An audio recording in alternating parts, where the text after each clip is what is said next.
May God bless your day and the week ahead of you. Yes, absolutely. Thank you so much for joining us again. Today, we are opening up our study notes, specifically looking at insights from the Holman and NWA study Bibles to investigate just a really catastrophic military defeat. We're jumping into 1 Samuel chapter 4. Yeah, it's a heavy one. It really is. Our mission for this deep dive is to look closely at the violent capture of the Ark of the Covenant and to really uncover the severe danger of turning faith into a magic trick. Right, which is something human beings do all the time. Exactly. Because it is just remarkably easy to treat our deeply held beliefs or, even just our daily routines like a cosmic vending machine. So that's a good way to put it. Right. You drop the right token in, you push the buttons in the exact right sequence, and you expect the exact outcome you wanted to just pop out. Yep. But here's where it gets really interesting. This isn't just a historical breakdown of a tactical military loss. I mean, it is that, but it's also this profound exploration of what happens when a society fundamentally misunderstands who is actually in control. Yeah, mistaking the symbol of their faith for the actual substance of it. Yes, precisely. So, to get us started, set the stage for us. What does this look like? Well, to understand the sheer magnitude of that misunderstanding, we really have to look at the mechanics of the battlefield before the first sword is even drawn. Okay. So two opposing forces, and they are stationed in a highly volatile geographical bottleneck. Right. The Israelites have descended from the Central Highlands, and they've pitched their camp at Ebenezer. And then just to the west, occupying the staging ground of Aphek, are the Philistines. And the Philistines, our study notes give some really interesting background on them, right? Yeah, they were migrants. They originally came from the Aegean Sea region, and because of that, they brought this very distinct technological edge to the coastal plains. Like metallurgy. Exactly. Specifically, iron forging up against Israelite bronze. So, I mean, it was an asymmetrical matchup from the jump. And Aphek gives the Philistines the flat terrain they need to leverage their chariots and heavier infantry against what was basically an agrarian Israelite militia. And the tactical reality of that mismatch just hits immediately. It does. In the first skirmish, the Israelites are completely routed. I mean, they leave 4,000 dead on the field. Which is just a staggering casualty rate for initial clash. It's massive. So the tribal elders, the leaders, they pull back to the camp and they ask what initially sounds like a very sound theological question. They say, why did the Lord defeat us today? Right, which sounds like they're trying to figure it out. It does. But they don't pause for an answer. They don't look inward. They don't repent. They don't do any of that. They immediately look for a tactical shortcut. Yeah. They decide to send runners up to the sanctuary in Shiloh to drag the actual Ark of the Covenant directly onto the front lines. Because they recognize that the defeat was permitted by God, but they attempt to solve a spiritual deficit with a mechanical deployment. Exactly. It's like, well, think of a struggling modern company, right? They make a terrible new product. It has no value. The internal structure of the company is a mess, but instead of fixing the product, they just slap their historic, prestigious logo on it. Cool. Wow. Yeah. And they expect the branding alone to save them. That's what the Israelites are doing. The elders are looking backward at their own history, remembering campaigns like Jericho, where the presence of the ark preceded a miraculous victory. Right, but the fatal flaw in their logic is assuming the ark operates like some kind of like an area of effect weapon that just emits a victory aura. Yes, like a magic amulet or a lucky charm. They completely divorce the physical object from the covenant it represents. I mean, the ark was the visible symbol of God's throne, residing between the cherubim. It's not a battery pack. No, it represented a relational agreement predicated on obedience and mutual loyalty. By dragging it into the dirt at Aphek, they are attempting to weaponize the divine. To manipulate God into giving them a victory. But a flawed strategy is bad enough on its own. Executing a flawed strategy with totally compromised leadership, I mean, that is so much worse. Which brings us to who actually brings the ark down to the battlefield. Right, because they strip the covenant of its meaning, the actual leadership holding the artifact becomes the focal point of the tragedy. The ark doesn't just, magically materialize at Ebenezer. No, it is physically escorted down from Shiloh by Hophni and Phinehas, the two sons of Eli the priest. And our study notes point out a pretty dark irony here. Yeah, they were likely the two people least worthy of carrying it. I mean, these guys were notoriously corrupt. Isn't that awful? The notes provide this vital context. They had been systematically abusing their priestly authority. Right, stealing meat from the sacrifices. Yeah, skimming from the offerings, intimidating worshipers, basically treating the sanctuary as their own personal fiefdom. So they are the absolute antithesis of the holiness the Ark requires. Exactly. Yet they are the ones leading this sacred procession into a war zone.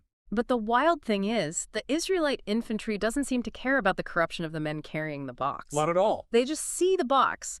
And when the Ark finally rolls into the camp at Ebenezer, the soldiers let out a shout of joy so massive, so primal, that the text actually notes the earth literally shakes. Yeah, the sound just reverberates through the foothills. They are absolutely 100% confident in their amulet. They think they've won before they even fight. What's fascinating here is how that sound travels and is interpreted across enemy lines. Oh, right, the Philistines. Yeah, the Philistines hear this earth-shattering roar from the Israelite camp, and their intelligence quickly pieces together that the Ark has arrived. But they are terrified, right? They are, but they view this entirely through their own polytheistic, ancient Near Eastern lens. Okay, what does that mean in this context? Well, when they hear the God of Israel is present, they use the Hebrew word Elohim, which is plural. They declare the gods have come into the camp. oh, so they don't even understand Israelite monotheism. Not at all. They assume the Israelites just summoned a whole pantheon of regional deities to the front lines. And they also completely butcher the historical timeline, don't they? Yeah, it's like a terrified game of historical telephone. Right. They recognize the danger, they reference the plagues that devastated the Egyptian empire, but they claim these gods struck the Egyptians with plagues in the desert. Instead of in Egypt. Exactly. They know just enough of the regional lore to be deeply afraid, but their facts are totally scrambled. Okay, let's unpack this for a second, because this logic has always puzzled me. Sure. If the Philistine ranks are entirely gripped by the terror of this history, I mean, if they genuinely believe that the same cosmic forces that utterly dismantled the superpower of Egypt have just rolled into the neighboring camp, why don't they just run away? That is the big question. Like, if you believe you are staring down a divine weapon, you don't care about your metallurgical advantage. Why stay and fight an enemy whose gods you believe are going to wipe you off the map? Well, it is the ultimate cornered animal response. Sheer desperation just overrides any tactical retreat. They assess the geopolitical reality of the coastal plain, and they realize if they run, they lose the territory, they lose their autonomy, and they inevitably become subjugated. So they have no choice in their minds. Right.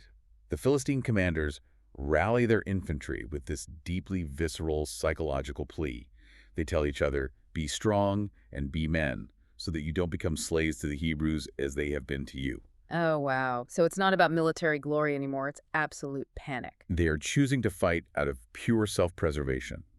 And a phalanx of soldiers fighting with their backs against the wall, convinced they are fighting to avoid lifelong slavery, becomes infinitely more lethal. Because they have nothing left to lose. Exactly. They attack not with the measured discipline of a superior army, but with the feral aggression of men who believe they are dead anyway. And because the Philistines fought with that kind of desperate, terrified violence against an Israelite army resting on the false confidence of an empty symbol, the battle at Aphek devolves into an absolute massacre. It's just a bloodbath.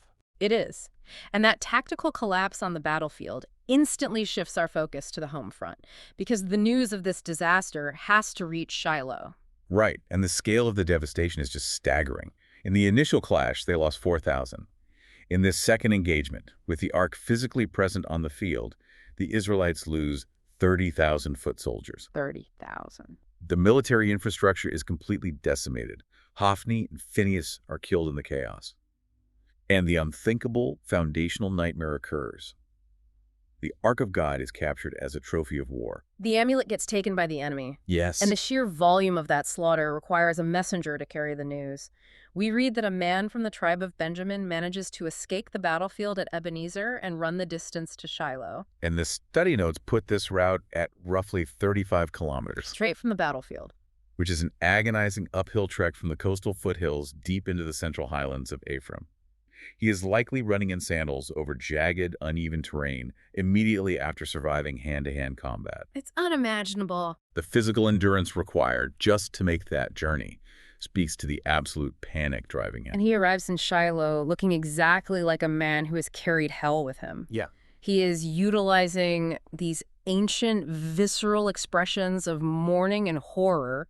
His clothes are violently torn, and he has covered his head with dirt. Right, so long before his breath catches up enough to even speak, his visual presentation broadcasts the entire city that something apocalyptic has happened. And the city just begins to cry out. Yeah. And sitting by the side of the road, waiting and listening to this sudden eruption of wailing is Eli. Paint that picture for us because it's so specific. It really is. The text says Eli is 98 years old. He has served as a judge over Israel for 40 years. His eyes are entirely set with blindness, so he can't see the messenger. He can only hear the panic. He is sitting on a chair by the side of the road, waiting. But it's his internal state that's so revealing here. Yes. His heart is actively trembling. And it's not trembling for his two sons serving on the front lines. The text specifically notes his anxiety is entirely focused on the Ark of God. Because he knew. In his gut, he knew that allowing his corrupt sons to strip the ark from the sanctuary and use it as a talisman was a fatal breach of the covenant. He knew it was wrong. Yeah. And when the Benjaminite messenger is finally brought to Eli, the pacing of the report, I just have to point out the brutal, escalating structure of how he delivers this news. It is almost forensic in its cruelty. It really is. It doesn't just spill out. It hits this blind 98-year-old man in 4 distinct waves. Walk us through it. Okay, first, he delivers the strategic outcome. The army fled before the Philistines. A military defeat. Right. Second, he delivers the human cost. There's been a terrible slaughter, 30,000 dead. A national catastrophe. Yes. Third, the personal blow. Your two sons, Hophni and Phinehas, are dead. And through all of this, Eli is still sitting in his chair. He takes all of that. But it is the fourth and final wave that breaks him. The messenger says, "And the Ark of God has been captured." That final sentence is the absolute collapse of Eli's universe. It is. It is only at the mention of the ark being taken that his body simply gives out. He falls backward off his chair by the side of the gate, he breaks his neck, and he dies. Ending his 40-year tenure as a judge in a split second. Right, the kinetic energy of the violence, 35 kilometers away, travels up the mountain and physically strikes down the highest religious and judicial authority in the nation. And with Eli's death, you'd think the tragedy is complete. It shows the immediate physical toll of the battle. The soldiers are dead, the corrupt priests are dead, the high judge is dead. But the narrative refuses to end on the geopolitical or military disaster. No, it shifts. It zooms all the way into this deeply intimate domestic space because the profound spiritual cost is actually captured by the women of the next generation. Which brings us to Phinehas' wife. Right. The national disaster breaches her home in the most vulnerable moment possible. She is pregnant and very near her time to give birth. Yeah. And when the shock of this cascading news reaches her that her father-in-law has died, that her husband has been killed, and that the ark is taken, it sends her into sudden, traumatic, and ultimately fatal premature labor. She is essentially dying as the direct result of her husband's arrogant strategy. Yes. And as she is fading, the women attending to her, the midwives, they try to offer what, in their ancient cultural framework, would be the ultimate lifeline of good news. They tell her, "Don't be afraid, you have given birth to a son." They're trying to anchor her to the fact that the family line will continue. If we connect this to the bigger picture, her reaction to those women is incredibly revealing. What does she do? She doesn't even answer them. She completely ignores the cultural triumph of having a son.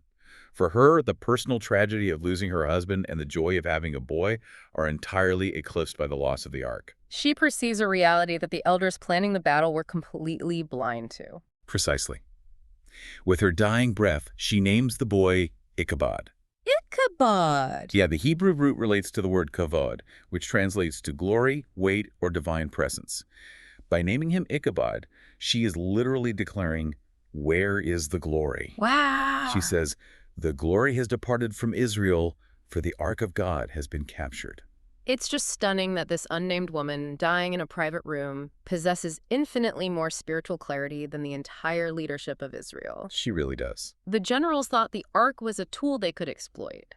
She understood that without the actual presence of God, the relationship, the covenant, the nation had nothing. Right, she understood that a symbol devoid of its underlying truth is worse than useless.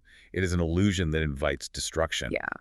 The Israelites wanted the external power of God to shield them from the consequences of their own internal corruption. They demanded the payout from the vending machine without maintaining the relationship that built the machine in the first place. Which, this brings this entire ancient conflict squarely into the present for us. Oh, absolutely. It is remarkably easy to sit here and critique the elders of Israel for rolling a golden box into a sword fight. Sure.